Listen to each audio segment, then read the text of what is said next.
tong ano, camera. Yan na, okay na.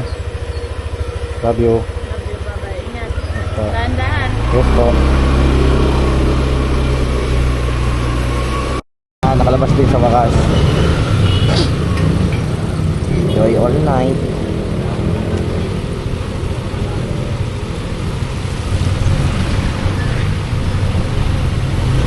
Kaya nagdala na rin ako ng camera ngayon eh. Last time binangga ako. Ako yung nag-sorry.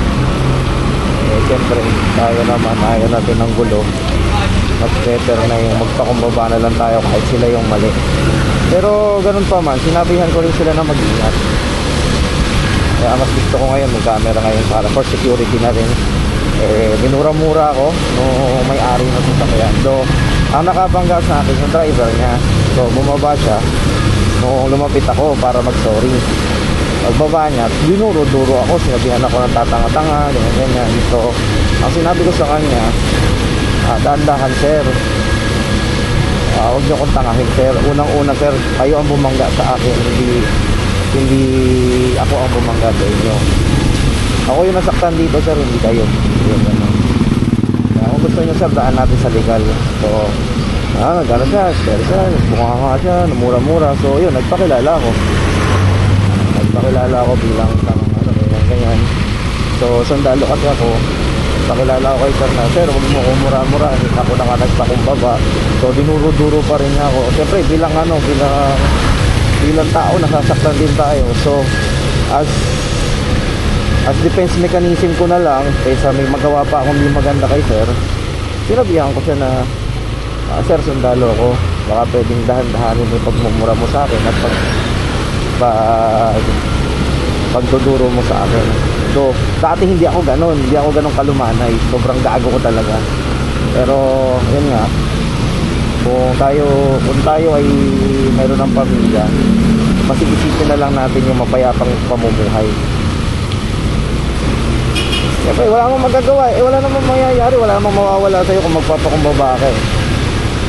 It's part of our community na meron talagang ganyan eh. Sa community ng mga riders na meron talagang mga kamote. Hindi lang sa riders ha, meron din mga driver na kamote. Sobrang siga sa kalsada. Pagka nagkamali, sila pa yung parang tama. Parang ang gulo, diba? Pero ganun pa man, maging mapayapang pakipag-usap para wala nang kumusyon. So yun nga, mag-withdraw muna ako ngayon dito. Pambili ko ng ng gulong, tsaka dito ng busina, kasi yung busina ko sila. So kailangan ko mag-withdraw. So ang dami kong tatanggalin. Bababa ako parang sa ultik na to. Ayan, paano ba to? So mamaya na lang ulit.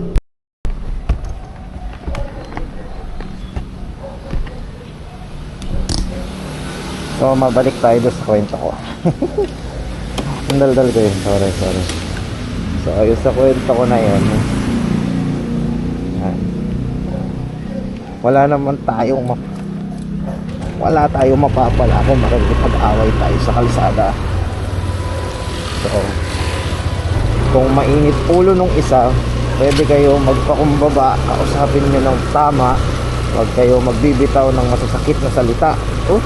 Grabe naman yun. So pakalmahin ng kausap kahit sila yung mali, nakakala mo sila yung tama. So malayang pakikipag-usap, malayang pagbibitaw ng kanya-kanyang salita. Sabi nga nila may freedom of speech, pero may limitation tayo pagdating sa ganyang bagay. So may freedom of speech tayo, hindi natin kailangan bumitaw ng masasakit na salita sa kapwa natin. So considerate natin na yung tao mayroong pinagdadaanan or bad trip nung buong maghapon na yon.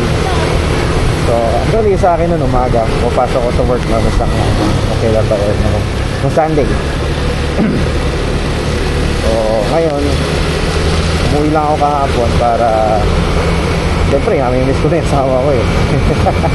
Kasi naman tayo yung mga partner natin. So hindi tayo kailangan magbitaw ng mga masasakit na salita. Isipin din natin yung nararamdaman ng kapwa. So, sa mga ganong salita, doon nagsisimula lahat ng galit at away. Hindi natin kailangan magsiga-sigaan. Wala tayong kailangan patunayan. Ang tunay na lalaki, kaya kumintindi ng kapwa lalaki. Gandahan niya yan. Hindi lang kapwa lalaki, ng kapwa. Babae man o lalaki, part man ng LGBT. Yan. Kaya natin unawain. Lagi natin tingnan yung mga future na mangyayari. So, kung meron ka bang uuwian o talagang ano ka na, tawa ka na sa buhay mo, huwag ka naman damay. Yun lang naman ang ano ko. Ang papayo ko sa mga kagaya kong rider. So hindi naman ako yung rider na talagang gala ng gala kung saan saan. Kasi ako, naging rider lang ako dahil sa work ko. Pagka umuwi ako. So ngayon lang ulit ako nakapag-vlog kasi nga di ako nagdadala ng camera and focus kami sa work.